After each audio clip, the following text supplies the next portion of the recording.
Halo Mahesa, perkenalkan nama saya Winata Wicaksana dari Fakultas Bahasa dan Seni. Dan di kesempatan ini, saya berkesempatan menjadi moderator untuk sesi sharing terkait isu lingkungan hidup bersama beberapa teman dari kelompok Manibora. Nah, sebelumnya kita kenalan dulu nih sama beberapa teman Manibora di sini. Kita list di awal, ada yang dari FIK, halo. Halo, kenalin aku Faiz. Halo, kenalin aku Krisna. Oke, lanjut yang dari FIP. Halo semuanya, aku Nadia. Halo, kenalin aku Mawarna. Oke, lanjut yang dari FIS. Halo, aku Mufid. Halo, aku Kemala. Lanjut yang dari FMIPA. Halo, aku Aulia. Halo, aku Anissa. Halo, aku Arin. Halo, aku Deswita Meliana. Halo, aku Fatimah Hernisa. Lanjut yang dari FT. Nah, ada aku nih, Rafael Arya Wicaksono. Halo, aku Sofia.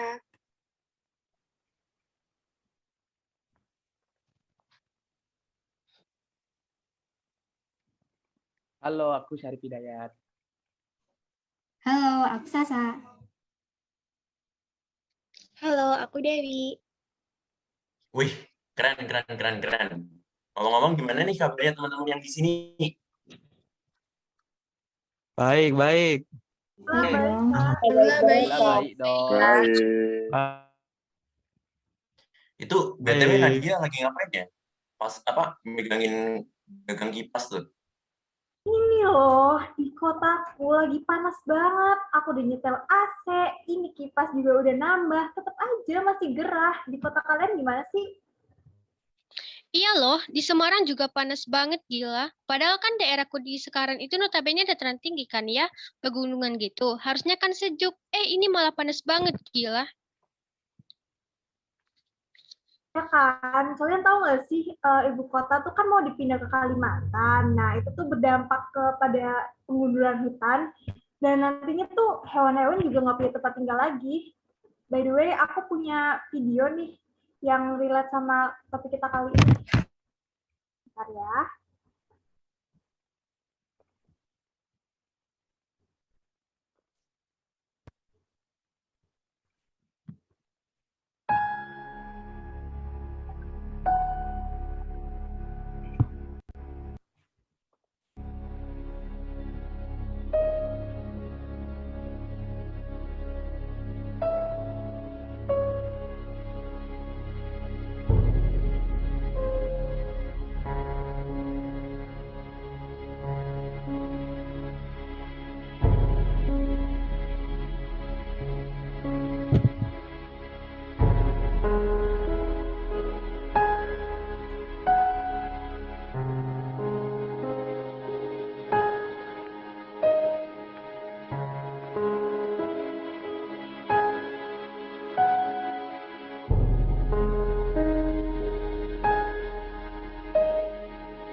Gimana? Lihat nggak sih, miris banget. Nggak heran kalau misal cuaca akhir-akhir ini tuh panas banget.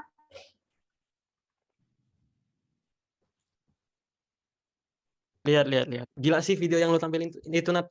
Gilanya itu gini loh, Mas, aku tuh. Itu mungkin adalah salah satu gambaran Kalimantan untuk mungkin dalam waktu jangka panjang gitu kan. Seperti yang dibilang tadi kan, ibu kota tuh mau dipindahin ke Kalimantan. Otomatis kalau ibu kota dipindahin ke Kalimantan, akan ada pengundulan hutan dong, ya kan, untuk pembangunan infrastruktur lah, masih banyak lah pokoknya pembangunan yang lain nih. Belum lagi kayak perumahan, kantor, swalayan, apapun itu lah kan. Nah, yang kayak kita tahu nih, Kalimantan itu kan sebenarnya banyak sekali hutannya kan, sampai dinobatkan sebagai paru-paru dunia. Nah, tapi sayang gitu loh, dibuat jadi ibu kota ya kan. Nah, mungkin sekitar 5 tahun, 6 tahun, atau 11 tahun mungkin ya, habitat hewan-hewan pun juga udah terancam punah. Jangankan nyari hutan, nyari ladang aja, ladang rumput, itu pasti mustahil. Yang ada malah gedung-gedung pencakar langit, seperti di Jakarta kan. Itu satu tuh. Nah, satu lagi tuh aku suka heran sama orang-orang yang ngajak di sekitarnya untuk peduli lingkungan. Dengan cara menyebarkan poster. Kalau mengajak peduli lingkungan itu mah bagus. Yang aku suka heran tuh gini loh. Mereka membesarkan acara itu. Otomatis kan mereka mengeprint banyak poster gitu kan. Nah, padahal mereka tahu poster itu dibuat dari kertas, di mana kertas itu berbahan dasar kayu. Otomatis semakin banyak membuat poster, berarti kan semakin banyak menggunakan kertas juga. Artinya mereka telah meningkatkan persentase penggundulan hutan gitu loh. Jadi di balik ajakan itu justru mereka malah menimbulkan. Emang kalau misalnya mau kayak gitu, lebih baik kita dari ini sih, dari mulut ke mulut atau misal dari media TV gitu kan. Itu kan kita nggak perlu memerlukan kertas ya kan. Artinya penggundulan hutan pun juga tidak akan meningkat signifikan gitulah. Nah, itu satu faktor. Belum lagi faktor-faktor lain yang sering kita temui dalam kehidupan sehari-hari. Contoh nih, contoh. Ayo kawan-kawan, siapa nih yang tinggalnya di daerah tropis dari pagi sampai malam hidupin AC terus nonstop? Jujur, jujur, aku orang Batam dari pagi sampai malam AC paling aku istirahatin cuma 3 jam atau 4 jam. Swear, itu panas sekali cuy, tinggal di daerah tropis. Tapi aku pas waktu itu tuh belum sadar gitu loh bahwa AC itu akan berdampak jangka panjang kepada lingkungan. Aku pikir alah AC kan cuma kayak gini, apa pula dampaknya gitu kan.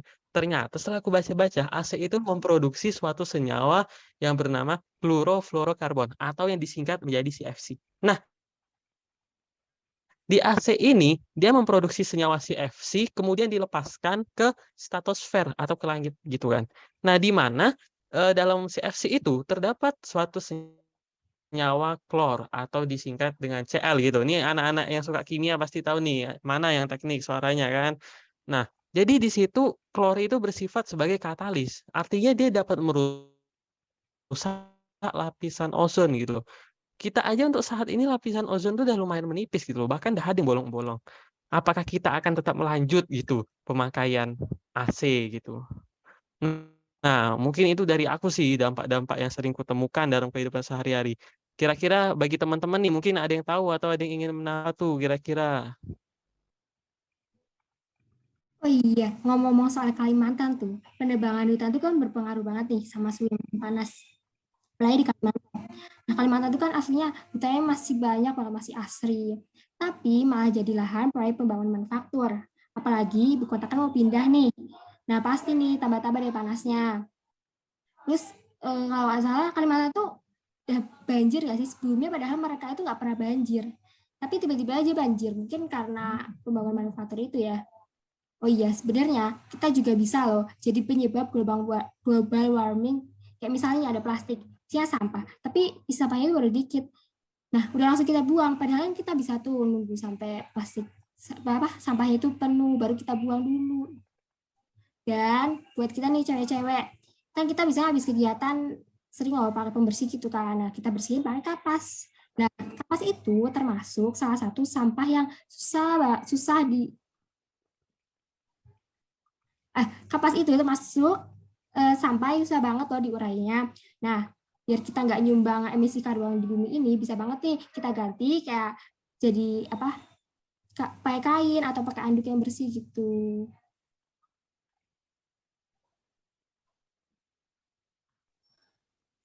Wah, aku baru tahu loh kalau misalnya kapas itu ternyata susah banget buat diurain sama alam. Makasih loh Sasha buat insight-nya. Untung aja kamu nih ngasih tahu. Sekalian nih aku mau nambahin, terutama buat cewek-cewek, kita kalau misalnya lagi menstruasi atau period gitu, kita kan sering banget ya pakai pembalut atau pads yang dia sekali pakai. Itu tuh ternyata nggak ramah alam sama sekali loh. Kayak seperti kita tahu kan pads itu dia punya kandungan plastik kan di dalamnya. Jadi itu bakal susah banget buat diurai sama alam. Makanya kita tuh lebih baik mulai pakai pads yang dia tuh berbahan kain dan dia bisa dicuci, bisa dipakai lagi, dipakai ulang, dan dia bisa dipakai dalam jangka waktu yang lama loh. Dengan kayak gitu, kita tuh bisa ikut ngejaga bumi ini. Terus kita tuh nggak ada kata telat untuk mulai.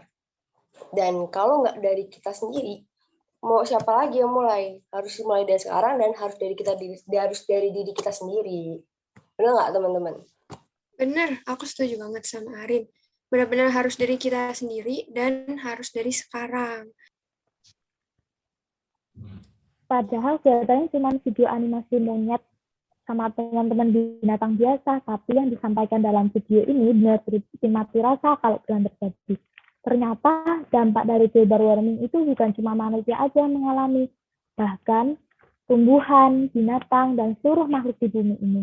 Kondisi bumi yang sekarang aja udah seperti ini. Cukup deh rusak bumi. Mari kita mengurangi segala aktivitas yang dapat memperparah kondisi saat ini. Bisa dimulai dari hal kecil nih, seperti mengurangi penggunaan kendaraan bermotor. Kalau misal nggak jauh-jauh amat, bisa jalan kaki atau naik sepeda.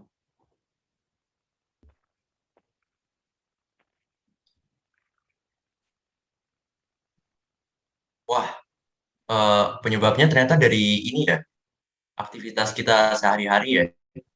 Bahaya nih ternyata global warming. Kira-kira dampaknya apa aja sih, teman-teman?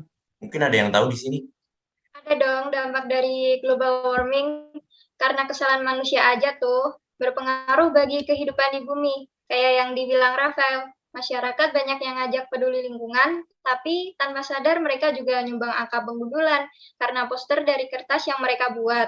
Padahal yang kita tahu nih, pohon yang seharusnya menjadi penyejuk dan penyegar, jika nggak ada, kesuburan tanah akan berkurang dan tanah kering gersang sehingga udara jadi panas. Yang lainnya lagi, pemanasan global karena pembakaran hutan yang dilakukan oleh manusia. Mereka mungkin ngelakuin itu agar lahannya bisa digunakan untuk pembangunan perumahan atau untuk pusat perbelanjaan. Mereka hanya mikirin keuntungan yang didapat tanpa sadar akibat yang ditimbulkan. Seperti banyak hewan yang kehilangan habitatnya karena mereka nggak punya rumah untuk tinggal. Kira-kira ada lagi nggak ya dampaknya? Pastinya ada lagi dong dampak yang ditimbulkan pemanasan global. Aku ada nih beberapa yang menurutku membahayakan banget buat keberlangsungan hidup manusia di bumi ini. Yang pertama, mencairnya bongkahan es di kutub. Pemanasan global itu berdampak besar di daerah kutub karena membuat bongkahan es di sana menjadi cair. Terhitung dalam 30 tahun terakhir, es di kutub sudah mencair dengan jumlah mencapai 28 triliun ton. 28 triliun ton loh kawan-kawan, itu bukan sedikit. Itu cuma karena pemanasan global saja. Kalau misalnya semua es di kutub mencair, bisa berbahaya banget karena menaikkan tingkat permukaan laut dan bisa membuat beberapa tempat tenggelam dan banyak orang akan kehilangan tempat tinggalnya. Yang kedua, ada krisis air bersih. Ketersediaan air bersih dan layak konsumsi menjadi dampak pemanasan global yang cukup mengerikan. Karena ketersediaan air bersih yang kurang akan membuat krisis air bersih yang sangat merugikan manusia. Krisis air bersih ini bisa terjadi karena pemanasan global itu bisa membuat air dalam tanah banyak menguap, sehingga air bersih pun sulit didapatkan. Nah, yang ketiga, munculnya krisisnya pangan. Krisis pangan ini terjadi karena pemanasan global itu kan erat hubungannya dengan perubahan iklim yang tidak menentu. Nah, perubahan iklim ini juga berkaitan erat pula dengan hasil pertanian. Jika perubahan iklim berubah-ubah secara drastis, maka hal tersebut akan berpengaruh juga dong pada hasil pertanian. Nah, selain itu, pemanasan global juga dapat meningkatkan suhu laut. Meningkatkan suhu laut akibat pemanasan global akan berpengaruh pada ekosistem laut. Jika populasi ikan dan hewan laut yang merupakan kebutuhan pangan berkurang, maka krisis pangan pun juga dapat terjadi. Begitu kawan-kawan. Benar tuh yang dijelaskan Sarif. Karena tingginya pemanasan global, ada dampak bagi hewan. Salah satunya beruang kutub loh teman-teman. Dikarenakan beruang kutub akan kehilangan ladang makanan mereka. Menurut studi dari University of Toronto di Kanada, beruang kutub akan bertahan sampai 2100 tahun, sampai akhirnya semua es itu mencair. Dan juga diperkirakan hal yang sama terjadi juga dengan habitat penguin yang notabene sama dengan beruang kutub. Sangat mengerikan global warming jika terus dilanjutkan, teman-teman.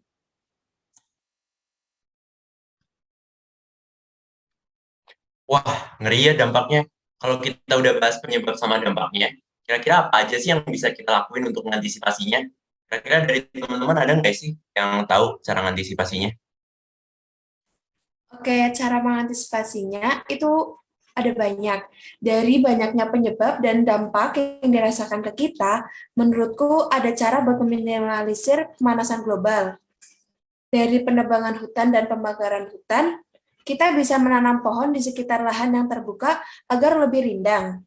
Terus, kalau kita jajan, kita bisa bawa tempat makan atau wadah makan minum sendiri. Untuk menghindari barang sekali pakai, apalagi kalau yang dipakai itu plastik. Ya, betul. Sampah plastik adalah salah satu jenis sampah yang sulit terurai. Ada beberapa cara untuk meminimalisirnya. Salah satunya dengan cara mengurangi penggunaan plastik dan bisa diganti dengan barang-barang lain yang bisa didaur ulang. Atau dengan melakukan kebijakan kantong plastik berbayar. Sistem ini memaksa kita untuk lebih bijak lagi dengan harapan dapat mengurangi penggunaan kantong plastik. Benar banget kata Kak Krisna, kita harus pandai-pandai dalam mengolah plastik dengan cara reduce, reuse, dan recycle. Nah, ada cara lain juga loh untuk mengurangi pemanasan global, yaitu dengan cara mengurangi pemakaian AC atau pemakaian air panas. Karena semakin banyak kita menggunakan listrik, semakin banyak pula peningkatan karbon dioksida di bumi dan senyawa yang terkandung HFC atau CFC. Nah, senyawa yang terkandung HFC adalah kandungan gas yang jauh lebih kuat dibandingkan dengan karbon dioksida. Bayangin teman-teman, ngeri sekali bukan? Semakin tipis lapisan ozon di bumi, semakin mudah pula sinar ultraviolet masuk ke bumi yang akan mempengaruhi keadaan di bumi. Seperti itu, teman-teman. Selain itu, teman-teman, untuk meminimalisir pemanasan global yang mudah, yaitu dengan mengurangi penggunaan peralatan yang mengandung CFC, seperti yang dijelaskan Rafael di atas tadi. Yang mana CFC sendiri merupakan senyawa-senyawa yang mengandung atom karbon, dengan klorin dan fluorin yang terikat padanya. CFC umumnya dihasilkan oleh peralatan pendingin udara, seperti kulkas dan lain-lain.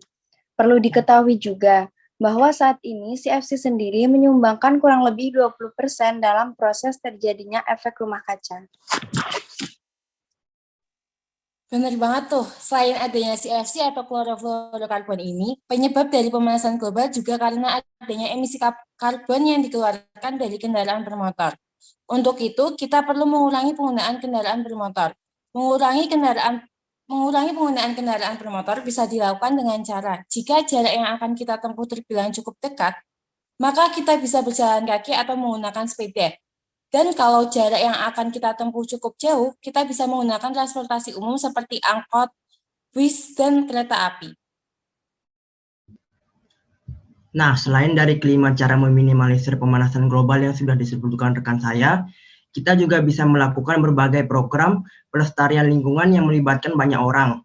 Kita bisa menyebarluaskan informasi tentang cara mendaur ulang dan konservasi energi dengan orang yang berada di sekitar kita, serta memberikan contoh yang baik untuk menjalankan pelestarian lingkungan dengan kebiasaan yang baik. Oleh karena itu, kita harus memiliki kesadaran diri yang tinggi dalam menghadapi pemanasan global untuk menjaga bumi kita tetap sehat. Mungkin sekian. Wih, makasih banyak nih teman-teman Manimbora yang udah diskusi untuk topik global warming kali ini. Kesimpulan yang bisa saya tarik dari obrolan tadi, saya rasa masing-masing teman Manimbora juga mempunyai kesadaran dan kepekaan terhadap krisis lingkungan, mulai dari penyebab, dampaknya, sampai cara penanggulangannya. Nah, menurutku ini awal fondasi yang bagus, karena aku yakin bertahun-tahun ke depan, dimulai dari kesadaran kita hari ini, kita bisa menjadikan bumi kita jauh lebih baik. Dan itu sejalan dengan gerakan Bumi Butuh Aksi yang digaungkan untuk tema PKKMB UNES tahun ini. Keren banget sih. Mungkin itu aja yang bisa kami sampaikan. Kurang lebihnya mohon maaf jika ada kesalahan berdebat dan bertutur. Kami dari kelompok Manimbora pamit undur diri. Terima kasih banyak. Manimbora. Peduli bumi. Peduli bumi. Dadah, terima kasih. Terima kasih sudah menonton kami. Thank you guys.